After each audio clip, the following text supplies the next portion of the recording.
नमस्कार दोस्तों, स्वागत है आप सभी का द कृष्णा क्लासेस में।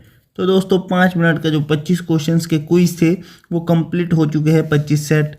अब नया क्विज शुरू कर रहे हैं हम दोस्तों। इसमें क्वेश्चंस 30 कर दिए गए हैं। बच्चों की डिमांड आई सर क्वेश्चंस को बढ़ाकर 30 कर दिया जाए, और साथ में हेड कांस्टेबल के लिए भी ये क्वेश्चंस बढ़ा दिए गए हैं। हेड कांस्टेबल के लिए फिजिक्स और केमिस्ट्री का थोड़ा सा, जब तक हेड कांस्टेबल का एग्ज़ाम है, फिजिक्स और केमिस्ट्री ज़्यादा बता दिया जाएगा आपको, और बायोलॉजी के क्वेश्चंस थोड़े से कम कर दिए गए हैं। जितने पहले थे उतने ही हैं, पर यहाँ पे ज़्यादा फिजिक्स और केमिस्ट्री बता दिया जाएगा। तो शुरू करते हैं दोस्तों आज पहला क्वेश्चंस के साथ। वैद्युत चुंबकीय तरंगों की प्रवृत्ति होती है। तो दोस्तों ध्यान रखना, वैद्युत चुंबकीय तरंगों की प्रवृत्ति कैसी होती है? अनुप्रस्थ होती है। इसके लिए कोई भी भौतिक राशि की आवश्यकता नहीं पड़ती है। ये निर्वात में भी संचरण कर सकती है। नेक्स्ट क्वेश्चन दोस्तों, प्राथमिक रंग है। तो दोस्तों लाल, हरा, नीला, ये तीनों ही कैसे है? प्राथमिक रंग है। और इन तीनों रंगों की सहायता से भी बाकी रंग बनाए जाते हैं।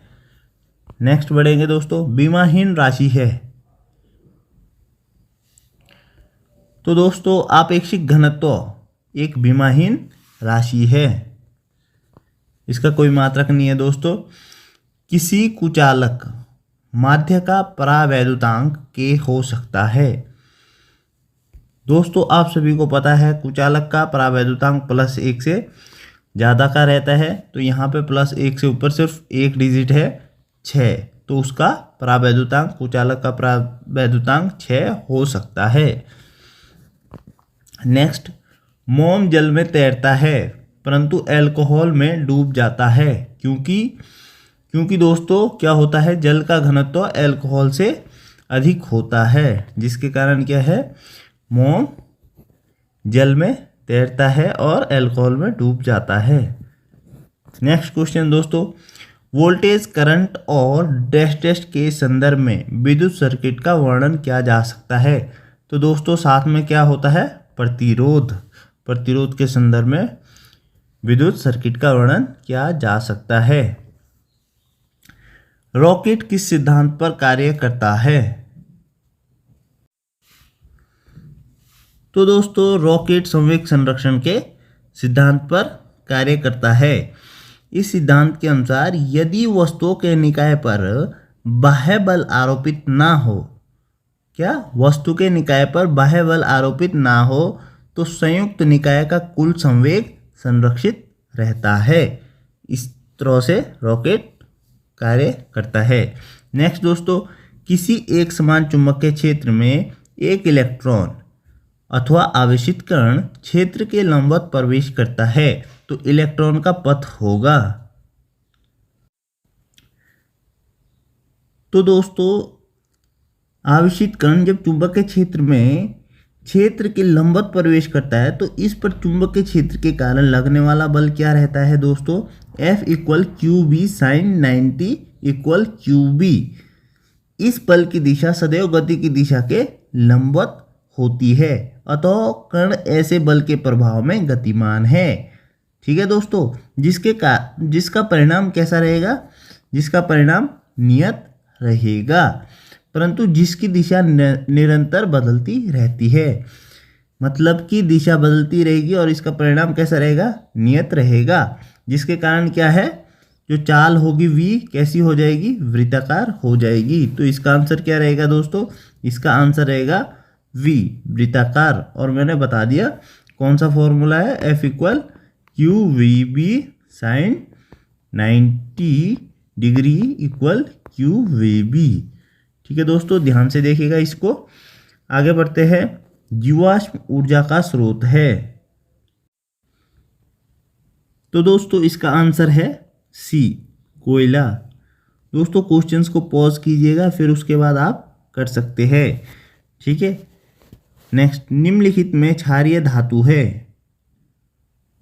तो दोस्तों इसका आंसर है सोडियम। सोडियम कैसा है? एक क्षारीय धातु है जो प्रथम समूह में रहते हैं आवर्त सारणी में, और द्वितीय समूह में तत्व रहते हैं वो सारे क्षारीय धातु है। तो प्रथम समूह में कौन कौन से रहते हैं दोस्तों? हाइड्रोजन को छोड़ के, हाइड्रोजन गैस है, हाइड्रोजन को छोड़ के लिथियम रहता है, सोडियम रहता है, पोटेशियम रहता है, रुबिडियम रहता है दोस्तों, सीजियम रहता है, फ्रांसिसियम रहता है। ये तो हो गए दोस्तों फर्स्ट समूह के, इनको बोलते हैं क्षारीय धातु। दूसरी होती है दोस्तों दूसरे समूह के, उनको बोला जाता है मृदा क्षारीय धातु। ये होते हैं बेरिलियम होते हैं, मैग्नीशियम होते हैं, कैल्शियम होता है, स्ट्रोंशियम होता है और बेरियम होता है। ठीक है, चलिए दोस्तों आर भी रहता है उसमें। आगे बढ़ेंगे दोस्तों। नेक्स्ट क्वेश्चन, परमाणु भार का अंतरराष्ट्रीय मानक है। तो दोस्तों कार्बन 12 परमाणु भार का अंतरराष्ट्रीय मानक है। आगे बढ़ेंगे। कोलाइडी विलयनों में टिंडल प्रभाव होता है। तो इसका आंसर है दोस्तों प्रकाश के परिकिरणन के कारण। आगे बढ़ेंगे दोस्तों। नेक्स्ट, द्वितीय ए समूह के तत्व कहलाते हैं। तो दोस्तों अभी मैंने बता दिया था क्या कहलाते हैं, क्षारीय मृदा धातुएं। ठीक है, कौन कौन से है दोस्तों, ये तत्व है, ये आपको याद होने चाहिए। ये द्वितीय समूह के तत्व है जिनको क्या बोला जाता है, एल्कालाइन अर्थ मेटल्स। ठीक है दोस्तों, तनु HCl के साथ अभिक्रिया नहीं करता। कौन नहीं करेगा दोस्तों, जो हाइड्रोजन को प्रतिस्थापित नहीं करेगा। और हाइड्रोजन को प्रतिस्थापित कौन नहीं कर सकता है इनमें से, कॉपर नहीं कर सकता है। ठीक है दोस्तों, आगे बढ़ेंगे नेक्स्ट क्वेश्चन की तरफ। जब बेकिंग सोडा को जल में गर्म किया जाता है या मिलाया जाता है तो बनता है, क्या बनता है दोस्तों? तो दोस्तों ये आपके सामने रिएक्शन है। NaHCO3 बेकिंग सोडा को वाटर में हमने मिला दिया है, तो इसका क्या मिला हमारे को, NaOH और H2CO3। फिर H2CO3 को हमने हीट किया दोस्तों, तो क्या हमारे पास मिला, वाटर प्लस कार्बन डाइऑक्साइड। तो इसका आंसर क्या होगा दोस्तों, CO2 कार्बन डाइऑक्साइड हमें प्राप्त मिलेगा। नेक्स्ट दोस्तों, प्रोटॉन का द्रव्यमान होता है। तो दोस्तों इसका आंसर क्या है, प्रोटॉन का द्रव्यमान कितना होगा, 1.6726 इंटू द 10 की पावर -24। ठीक है दोस्तों, आगे बढ़ेंगे हम। नेक्स्ट क्वेश्चन, ऑक्सीजन की सर्वाधिक ऑक्सीकरण संख्या प्रदर्शित करने वाला यौगिक है। जैसा कि दोस्तों आपको पता है, ऑक्सीजन की सामान्यतः जो संयोजकता होती है वो -2 होती है, लेकिन दोस्तों जो फ्लोरीन है वो ऑक्सीजन से भी ज़्यादा ऋणात्मक है। तो ऐसी कंडीशन में ऑक्सीजन की संयोजकता क्या चले जाती है, +1 और +2 तक भी चले जाती है। तो F2O में क्या होगा, सर्वाधिक संयोजकता +2 रहती है। ठीक है दोस्तों, ये समझने वाली बात है। ध्यान रखना, ऑक्सीजन विद्युत ऋणात्मक है लेकिन फ्लोरीन की अपेक्षा ज़्यादा नहीं है। सबसे ज़्यादा कौन है दोस्तों, फ्लोरीन है, उसके बाद ऑक्सीजन है, देन क्लोरीन है। क्षारीय धातुएं होती है। तो दोस्तों क्षारीय धातुएं अपचयक होती है, और दोस्तों इसका कारण यह है कि इनके बाह्यतम कोश में क्या रहता है, सिर्फ और सिर्फ +1 एक इलेक्ट्रॉन रहता है, जिसे ये सरलता से त्याग देती है। तो इसका आंसर ए है। आगे बढ़ेंगे दोस्तों। पी ब्लॉक का तत्व है, इनमें से पी ब्लॉक का एक तत्व है, तो उसका नाम बताना है। तो दोस्तों इसका आंसर क्या है, SN। SN क्या है दोस्तों, पी ब्लॉक का एक तत्व है। आगे बढ़ेंगे दोस्तों। निम्नलिखित में से कौन से समूह में केवल जैव निम्नकरणीय पदार्थ नहीं है। तो दोस्तों इसका आंसर है प्लास्टिक।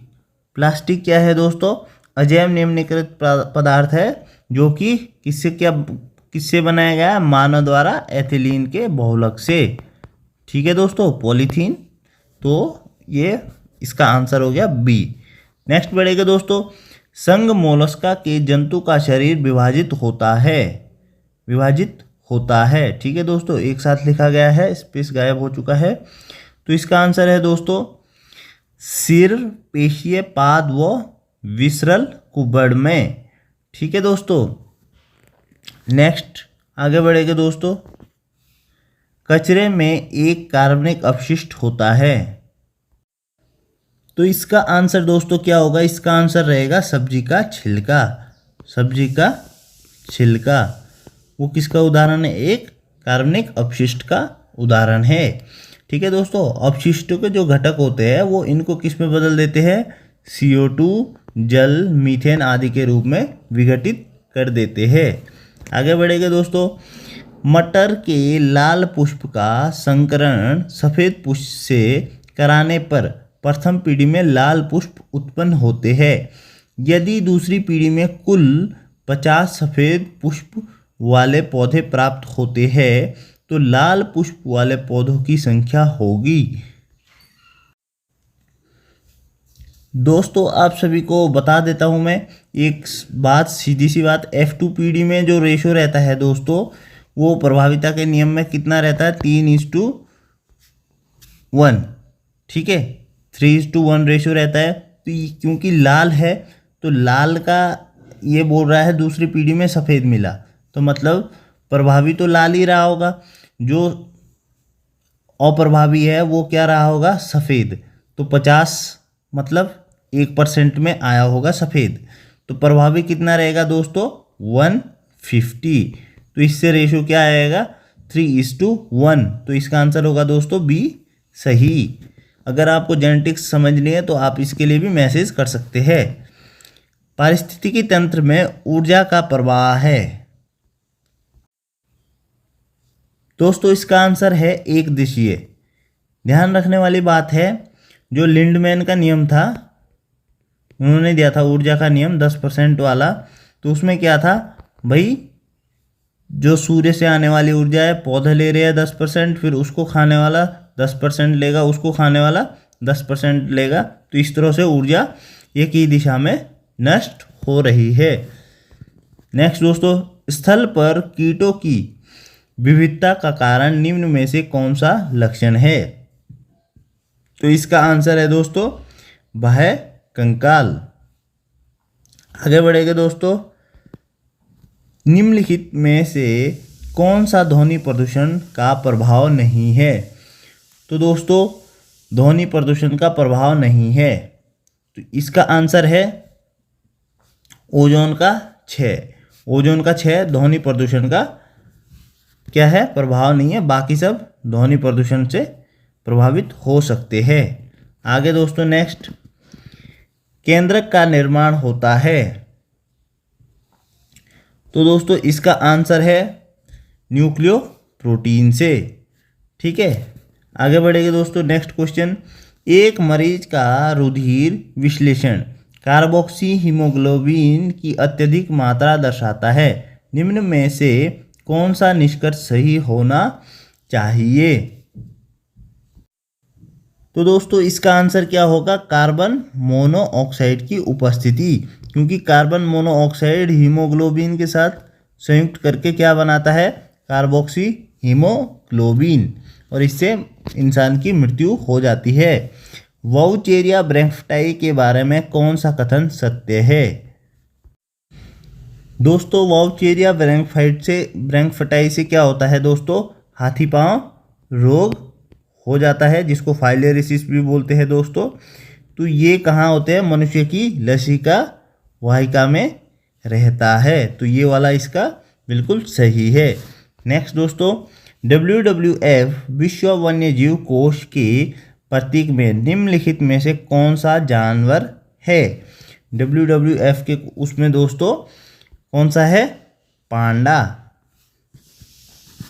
लास्ट दोस्तों, कृष्णा क्लासेस में आप सभी को क्वेश्चंस अच्छे लग रहे होंगे, इसका कमेंट में ज़रूर बताना दोस्तों। ये वाला जो नया हमने शुरू कर रखा है सीरीज़ आज से, ये आपको कैसा लगा इसका कमेंट हमें ज़रूर बताना दोस्तों। पर्सनली हो सके कि यूट्यूब में कमेंट करके बता दीजिएगा, जिससे औरों को भी पता चले हमारा जो ये लेक्चर है वो 5 मिनट में 25 क्वेश्चन से बेस्ट है या नहीं है। तो इसको कमेंट में दोस्तों ज़रूर बताइएगा। बाकी दोस्तों चैनल को सब्सक्राइब करते रहिएगा, शेयर करते रहिएगा, अपना ध्यान रखिएगा, अपनों का ध्यान रखिएगा। नमस्कार दोस्तों।